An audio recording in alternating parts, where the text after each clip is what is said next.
Semester 4-এ already আমরা introductory ভিডিওটা আশা করি তোমরা প্রত্যেকে দেখেছো, যেখানে আমরা সেমিস্টার 4-এ কি কি বিষয়বস্তু আছে সেগুলো নিয়ে আলোচনা করেছি। আজকে আমরা মূল বিষয়বস্তুগুলোর মধ্যে আস্তে আস্তে ঢুকবো। প্রথম আমাদের আলোচনার বিষয়বস্তু হলো ওএস, অপারেটিং সিস্টেম। এখন অপারেটিং সিস্টেমে যাওয়ার আগে আমি তোমাদের সাথে কিছু কথা আলোচনা করে নেব। যেমন ধরো, তোমরা প্রত্যেকেই জানো যে কম্পিউটারে দুটো পার্ট থাকে, একটাকে বলা হয় হার্ডওয়্যার আর আরেকটাকে বলা হয় সফটওয়্যার। এখন তোমাদেরকে যখন আমরা প্রশ্ন করি তখন বলি যে হার্ডওয়্যার কাকে বলে আর সফটওয়্যার কাকে বলে, তখন তোমরা খুব সহজেই বলে দাও যে হার্ডওয়্যার মানে হচ্ছে গিয়ে স্যার এই তো মাউস, প্রিন্টার, অর্থাৎ যেগুলোকে যার ফিজিক্যাল এক্সিস্টেন্স আছে, যেগুলোকে আমরা চোখে দেখতে পাই তাদেরকে আমরা বলি হার্ডওয়্যার। এবার যখনই বলি সফটওয়্যার কাকে বলে, তখন তোমরা বলো স্যার যেগুলোকে ছোঁয়া যায় না, যেগুলোকে চোখে দেখা যায় না, তাই না? কিন্তু এরম ভাবে তো আমরা সফটওয়্যার কাকে বলে এরম ভাবে তো বললে হবে না। সফটওয়্যার ব্যাপারটা কি? সফটওয়্যার হচ্ছে যে আমরা সাধারণত বলে থাকি যে অনেকগুলো প্রোগ্রাম নিয়ে একটা সফটওয়্যার তৈরি হয়, অনেকগুলো প্রোগ্রাম। অর্থাৎ সফটওয়্যার মানে আমরা বলতে পারি কালেকশনস অফ প্রোগ্রাম,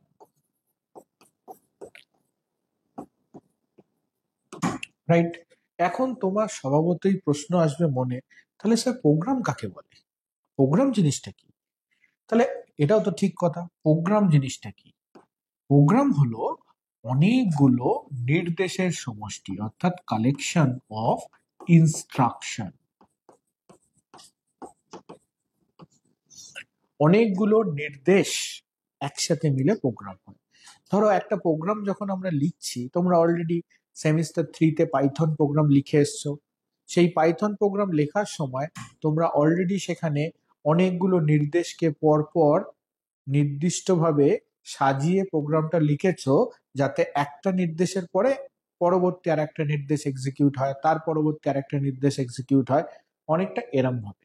অর্থাৎ প্রোগ্রাম আর কিছুই নয়, সেই অনেকগুলো নির্দেশের সমষ্টি। এখন তোমাদের মনে প্রশ্ন আসতে পারে, তাহলে নির্দেশ কি? What is instruction? চলো দেখে নেওয়া যাক নির্দেশ কি। নির্দেশ আবার অনেকগুলো অপারেশনের সমষ্টি। আমরা বলতে পারি এটা হচ্ছে কালেকশন অফ অপারেশনস। অনেকগুলো অপারেশনের সমষ্টি। এখন what is operations? Operations can be addition, can be subtraction, can be multiplication, can be division. একটা নাম্বারকে যোগ করা একটা অপারেশন, বিয়োগ করা একটা অপারেশন, এগুলোকে আমরা অপারেশন বলি। এখন তাহলে আমি যদি এবার প্রশ্ন করি যে অপারেশন কি, যে আমরা কি করছি, অপারেশন কি? ধরো তোমাকে আমি বললাম 2+2=0 হয়। তাহলে এইভাবে কি স্যার তো যোগই করতে জানেন না, 2+2 শূন্য? ঠিক নয়। তাহলে 2+2 কেন শূন্য নয় সেটা তো আমাকে বোঝাতে হবে। দেখো ছোটবেলায় যখন মা অঙ্ক করতে দিত, তোমাকে যখন যোগ করতে দিত, যোগের জায়গায় যদি তুমি বিয়োগ করে রাখতে, মা কিন্তু বকতো। এবার যোগের জন্য তোমাকে নির্দিষ্ট কিছু নিয়ম শেখানো হয়েছিল, তাই না? যে যোগ করলে বাড়বে। তাহলে যোগ করলে 2+2 যোগ করলে কমবে না, 2+2 যোগ করলে বাড়বে। এই কর গুণে শেখানো হয়েছিল, দেখো 1 2 আর তার সাথে 2 যোগ করলে 3 4, তাহলে যোগ করলে বৃদ্ধি পাচ্ছে, বিয়োগ করলে হ্রাস পাচ্ছে। তাহলে এই যে নিয়মগুলো শেখানো হয়েছিল, অপারেশন মানে কিন্তু তোমরা সেই নিয়মগুলোকেই পালন করো অপারেশন করার সময়। তাহলে অপারেশন মানে আমি কি বলতে পারি? বলতে পারি কালেকশন অফ রুলস। তাহলে এইবার আসা যাক আমি কি বোঝাতে চাইছি তোমাদেরকে। সফটওয়্যার মানে কি? সফটওয়্যার মানে কালেকশন অফ প্রোগ্রাম। চলো, প্রোগ্রাম মানে কি? Collection of instruction. ইনস্ট্রাকশন মানে কি? Collection of operation. অপারেশন মানে কি? Collection of rules. তাহলে সফটওয়্যার মানে কি দাঁড়ালো? Collection of rules. তাহলে এইবার তুমি বলো, নিয়মকে কি ছোঁয়া যায় বা নিয়মকে কি ধরা যায়? না, নিয়মকে পালন করতে হয়। তাই তো? তাই জন্যই software is nothing but a rules for the computer or for us, যে নিয়মগুলোকে আমরা পালন করে থাকি, that is what is call software. এখন সফটওয়্যার তো কাকে বলে আমরা বুঝলাম। এবার তাহলে সফটওয়্যার ক ধরনের হয় সেটা দেখে নেওয়া যাক। যে সফটওয়্যার সাধারণত দু ধরনের হয়, একটাকে বলা হয় অ্যাপ্লিকেশন সফটওয়্যার, আর একটাকে বলা হয় সিস্টেম সফটওয়্যার। নাও এখন যদি আমি তোমাদেরকে বলি অ্যাপ্লিকেশন সফটওয়্যার, অ্যাপ্লিকেশন সফটওয়্যারটা কি?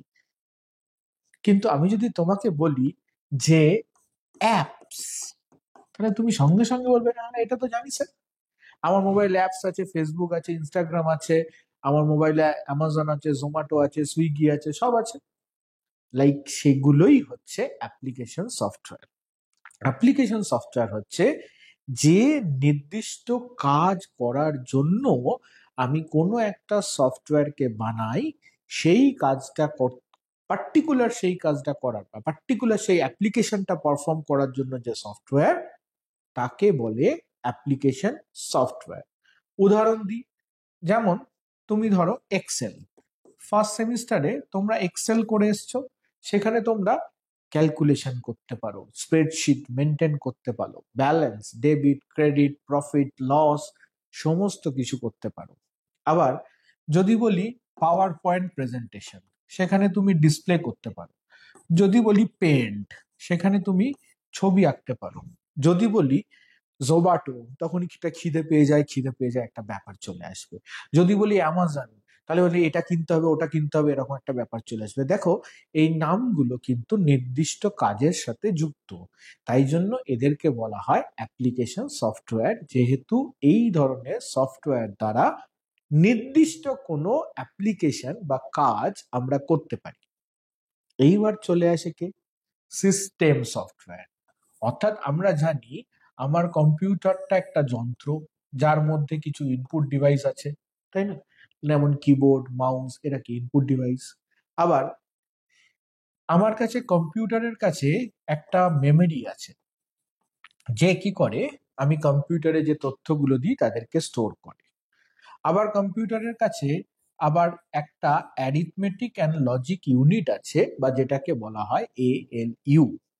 আর কম্পিউটারের কাছে আর একটা আউটপুট ডিভাইস আছে, যেমন মনিটর, প্রিন্টার, এই সমস্ত জিনিস। এখন এই কম্পিউটারের মাঝখানে একজন যে থাকে, সে সমগ্র কম্পিউটারটাকে পরিচালনা করে, তার নাম হচ্ছে CU, মানে কন্ট্রোল ইউনিট। এখন এরা সবাই কিন্তু বিচ্ছিন্ন বিচ্ছিন্ন একটা যন্ত্র, এবং প্রত্যেকেই কিন্তু আলাদা আলাদা পারপাস। এদের সবাইকে একসাথে এনে একত্রিত করলে তৈরি হয় একটা কম্পিউটার সিস্টেম। ধরো একটা সংস্থায় বিভিন্ন ধরনের লোক কাজ করছে, তাহলে সেই সংস্থাটাকে পরিচালনা করতে গেলে নির্দিষ্ট কিছু নিয়মের মধ্যে দিয়ে সংস্থাটাকে পরিচালনা করতে হবে।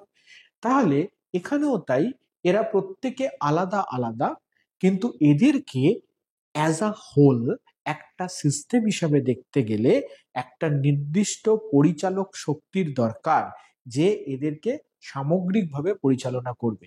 অর্থাৎ পরিচালনায় কি হবে? ইনপুট থেকে ডেটা মেমোরিতে যাবে, ALU তে এসে প্রসেস হবে, আবার মেমোরিতে গিয়ে রেজাল্টটা স্টোর হবে, আর সেই রেজাল্টটাই কিন্তু আউটপুটে আমরা দেখতে পারবো। আর এদের সমগ্র জিনিসটাকে নির্দেশ দেবে কে? Control unit. আর এই কন্ট্রোল ইউনিটের কাছে নির্দেশ যাওয়ার জন্য একটা সামগ্রিকতা বা কিছু, এই প্রতিষ্ঠানটার বা এই সিস্টেমটার কিছু নিয়মাবলী আমাকে তৈরি করে দিতে হবে, যে এই সিস্টেমটা এই নিয়মাবলী মেনে পরপর পরপর কাজ করবে। যে নিয়মাবলীগুলো আমরা তৈরি করব, সেই নিয়মাবলীটাই হবে সিস্টেম সফটওয়্যার। আর এই সিস্টেম সফটওয়্যারেরই একটা নির্দিষ্ট ধরনের সিস্টেম সফটওয়্যার হলো operating system. So operating system is a system software. উদাহরণ, দেখো সবচেয়ে বড় উদাহরণ তোমাদের কাছে আছে অ্যান্ড্রয়েড মোবাইল। নাও অ্যান্ড্রয়েড হচ্ছে একটা অপারেটিং সিস্টেম বা মোবাইল অপারেটিং সিস্টেম, যেটাকে কিন্তু যে আমাদের সমগ্র মোবাইলটা পরিচালনা করতে সাহায্য করছে। আর উইন্ডোজ অপারেটিং সিস্টেম, আমার মেশিনে উইন্ডোজ অপারেটিং সিস্টেম আছে। আর লিনাক্স অপারেটিং সিস্টেম, ওকে, ম্যাক অপারেটিং সিস্টেম, ওকে। তো এই ধরনের এরা হচ্ছে প্রত্যেকেই কিন্তু অপারেটিং সিস্টেম, যে অপারেটিং সিস্টেম কিন্তু এই গোটা সিস্টেমটাকে ইন্টিগ্রেট করতে সাহায্য করে, সমন্বিত করতে সাহায্য করে, পরিচালনা করতে সাহায্য করে, কোন কাজটার পরে কোন কাজটা হবে এটা নির্ধারণ করতে সাহায্য করে। অর্থাৎ টোটাল সামগ্রিকতাটাকে রক্ষা করে কিন্তু কে? Operating system. এখন আমাদের একদম সিস্টেমের কোর পার্টে থাকে হার্ডওয়্যার। এটা হোমওয়ার্ক না, হার্ডওয়্যার। এই হার্ডওয়্যারের ওপরে, জাস্ট ওপরে থাকে অপারেটিং সিস্টেম। আর এই অপারেটিং সিস্টেমের ওপরে থাকে অ্যাপ্লিকেশন সফটওয়্যার অর অ্যাপস। আর এখানে বসে থাকি আমরা, যারা আমরা ব্যবহার করছি। অর্থাৎ আমরা একটা সুন্দর ইন্টারফেস, বা যেটাকে আমরা বলে থাকি জানো জিইউআই বা গ্রাফিক্যাল ইউজার ইন্টারফেস। তোমরা এখন প্রত্যেকেই মোবাইলে এই টার্মটার সাথে অভ্যস্ত। ইউআই, ইউআই কথাটার মানে হচ্ছে ইউজার ইন্টারফেস, আর জিইউআই কথাটার মানে হচ্ছে graphical user interface. Graphical user interface মানে আমরা কম্পিউটারের সাথে ইন্টারঅ্যাক্ট করি ছবির মধ্যে দিয়ে, তখন সেটাকে বলে গ্রাফিক্যাল ইউজার ইন্টারফেস। আর একটা ইন্টারফেস আছে যাকে বলে সিইউআই, অর্থাৎ আমরা কম্পিউটারের সাথে ইন্টারফেস করি সি মানে এখানে কমান্ডের মধ্যে দিয়ে বা নির্দিষ্ট নির্দেশের মধ্যে দিয়ে। এখন দেখো, যে কম্পিউটার নিয়ে পড়াশোনা করেছে সে কম্পিউটারকে পরিচালনা করার জন্য কমান্ড জানবে। যেমন তুমি কম্পিউটার নিয়ে পড়াশোনা করছো, তাই কম্পিউটারকে পরিচালনা করার কমান্ড জানবে। কিন্তু কম্পিউটার কি খালি তোমার ব্যবহার করার জন্য? না, সমগ্র লোকের জন্য। অর্থাৎ যে কমান্ড জানবে না সে কি করবে?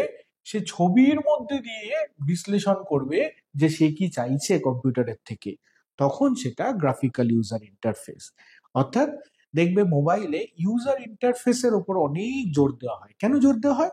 কারণ মোবাইলটা সর্বজন বিদিত, সবাই যাতে ব্যবহার করতে পারে, তাই জন্য। অর্থাৎ তাহলে ওএস কি হলো? ওএস হলো একজন ইন্টারপ্রিটার, অর্থাৎ দোভাষী। অর্থাৎ আমার আর হার্ডওয়্যারের মাঝখানে একটা সমন্বয় সাধন করে দিচ্ছে কে? ওএস। কারণ আমি যেগুলো বুঝি সেগুলো হার্ডওয়্যার বোঝে না, আর হার্ডওয়্যার যেগুলো বোঝে সেগুলো আবার আমি বুঝি না। ওএস কি করে? এদের মধ্যে একটা ইন্টিগ্রেশন করে দেওয়া, আর আমার আর হার্ডওয়্যারের মধ্যে একটা সমন্বয় সাধন করার কাজ হচ্ছে গিয়ে, যে কাজটা করে হচ্ছে ওএস। এখন আমরা তাহলে ওএস এর কাজ কাকে বলে আমরা বুঝলাম, ওএস উদাহরণ আমরা বুঝলাম। এবার আমরা ছোট্ট করে দেখে নেব যে ওএস এর কি কি কাজ আছে। প্রধান কাজ হচ্ছে ওএস এর এক, প্রসেস ম্যানেজমেন্ট। অর্থাৎ সব কিছুকে ম্যানেজ করা কাজ হচ্ছে গিয়ে ওএস, প্রসেস ম্যানেজমেন্ট। অর্থাৎ আমাদের প্রসেস জিনিসটা কি?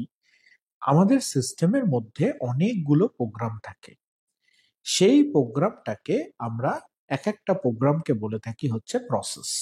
অর্থাৎ যখন প্রোগ্রামটা মেশিনে স্টোর থাকে তখন কিন্তু আমরা তাকে প্রসেস বলছি না, কিন্তু যখন প্রোগ্রামটা এক্সিকিউট করা শুরু করছে তখন কিন্তু আমরা সেটাকে বলছি process.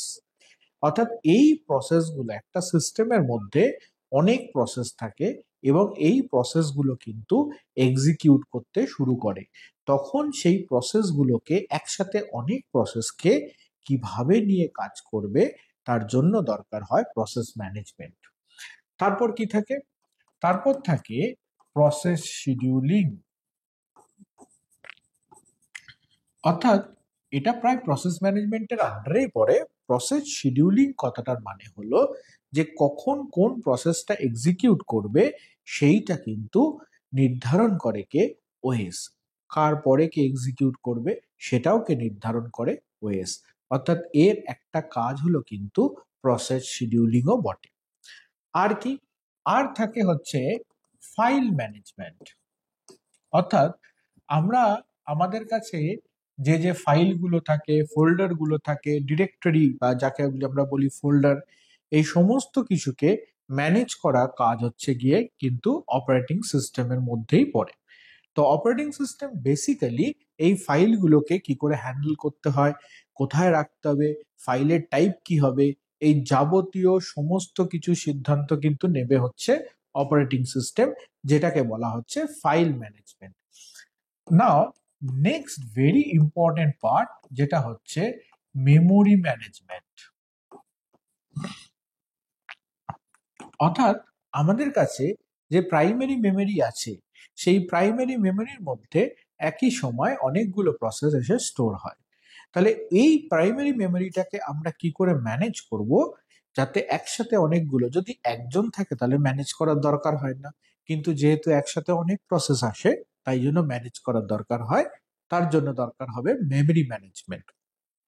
Now the next thing, error detection. অর্থাৎ যদি আমার কোথাও কোনো সমস্যা হয়, সেই সমস্যাটাকেও কিন্তু অপারেটিং সিস্টেম গ্র্যাব করতে পারে। The next thing is accounting. Sorry, accounting মানে হচ্ছে যদি আমার কাছে অনেকগুলো প্রসেস একসাথে কাজ করছে, কখন কোন প্রসেস রান করছে, কার জন্য কোন রিসোর্সটা লাগবে, এই সমস্ত কিছু মেনটেন করে হচ্ছে অ্যাকাউন্টিং এর মধ্যে দিয়ে। অর্থাৎ যেটা দাঁড়ালো যে মেইনলি আমার কাছে অপারেটিং সিস্টেমের আর একটা অবশ্যই ইম্পর্টেন্ট থিং, তোমার মেশিনের তথ্যগুলোকে সুরক্ষা দেওয়াটাও কিন্তু অপারেটিং সিস্টেমের কাজ। তার জন্য এখানে যে মূল বিষয়টা আসে, that is call protection. Operating system also gives us protection. আর কি? আর আমার কাছে যে ইনপুট আউটপুট যেগুলো আছে, অর্থাৎ আইও ম্যানেজমেন্ট।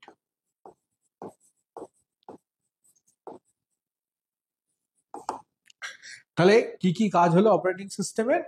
প্রথম হলো প্রসেস ম্যানেজমেন্ট, সবচেয়ে ইম্পর্টেন্ট কাজ। নেক্সট হলো প্রসেস শিডিউলিং, কখন কোন প্রসেসটা এক্সিকিউট করবে সেটাকে নির্ধারণ করা। ফাইল ম্যানেজমেন্ট, অর্থাৎ আমার সিস্টেমের মধ্যে যে যে ফাইল, ডিরেক্টরি এগুলো থাকছে সেগুলোকে ম্যানেজ করা।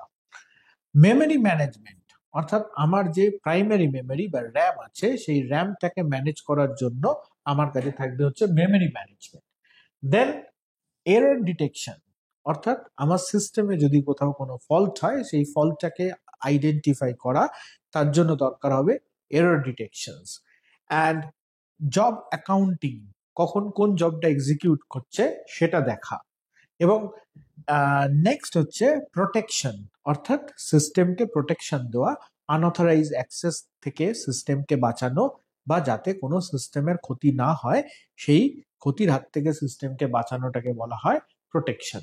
অ্যান্ড ফাইনালি হচ্ছে আইও ম্যানেজমেন্ট, অর্থাৎ আমার যে ইনপুট আউটপুট ডিভাইসেস গুলো সেটাকে বলছে আইও ম্যানেজমেন্ট। অর্থাৎ in concise to the entire video আমরা কি বলবো, যে সফটওয়্যার হলো কিছু নির্দিষ্ট নিয়মের সমষ্টি। যখন আমরা এন্টায়ার কম্পিউটার সিস্টেমটাকে নির্দিষ্ট কিছু নিয়মে পরিচালনা করতে চাই, তখন এই সিস্টেমগুলোকে ইন্টিগ্রেট করে রান করতে চাই, তখন আমার কিন্তু প্রয়োজন হয় কি? অপারেটিং সিস্টেমের। অপারেটিং সিস্টেম হলো এক ধরনের সিস্টেম সফটওয়্যার যা টোটাল কম্পিউটার সিস্টেমটাকে পরিচালনা করে।